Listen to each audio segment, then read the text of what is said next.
এমন এক জান্নাত দিবেন।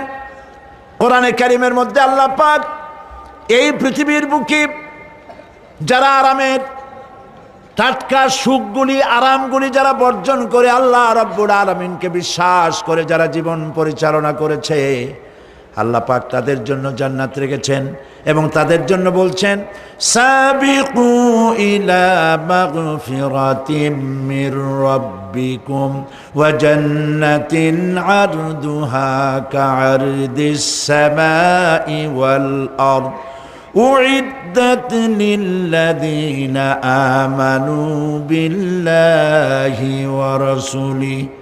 আল্লাহ পাক বলেন প্রতিযোগিতা করো আল্লাহর মাগফিরাত কামনার জন্য আর জান্নাতে যাওয়ার জন্য প্রতিযোগিতা করো, আল্লাহর রহমত পাওয়ার জন্য সৎ কাজের প্রতিযোগিতা করো, তাহলে আল্লাহ রাব্বুল আলামিন তোমাদেরকে ক্ষমা করবেন আর তোমাদের জন্য এমন জান্নাত দিবেন যেই জান্নাত আকাশের বিশালতার জমিনের বিশালতার মতো।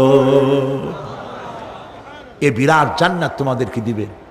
এই জান্নাত চিরস্থায়ী সুখ এবং শান্তির জায়গা হবে। মাসালুল জান্নাতিল্লাতী উইদাল মুত্তাকুন ফিহা আনহারুম মিন মাইন গায়রি আসিনিন ওয়া আনহারুম মিন লাবানিন লাম ইয়াতাগায়্যার তা'আমুহু। আল্লাহ পাক বলছেন জান্নাত আল্লাহ পাক ওয়াদা করেছেন মুত্তাকিদের জন্য। আল্লাহ পাক জান্নাত দিবেন যে জান্নাতের ভেতরে রয়েছে মধুর প্রস্রবণ, রয়েছে দুধের প্রস্রবণ, রয়েছে সেখানে স্বচ্ছ পানীয় পানির প্রস্রবণ রয়েছে।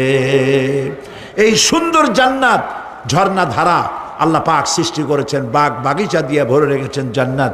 সেই জান্নাত হবে এয়ার কন্ডিশন, রৌদ্রের তাপ হবে না সেখানে, রৌদ্রের খরতাপ হবে না সেখানে, ঠান্ডার প্রচণ্ডতা থাকবে না।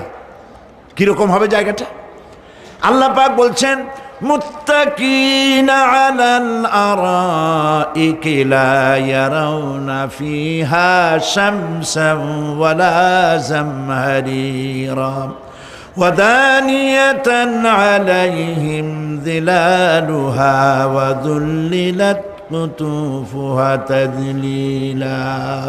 আল্লাহ পাক এমন জান্নাত রেখেছেন, সেই আল্লাহ পাক সেই জান্নাতের ভিতরে জান্নাতীরা ঠেস লাগায়া মুখোমুখি অবস্থায় তারা সেখানে বসবে, আর জান্নাতীদের মনের মধ্যে কোনো দুঃখ থাকবে না, পেরেশানি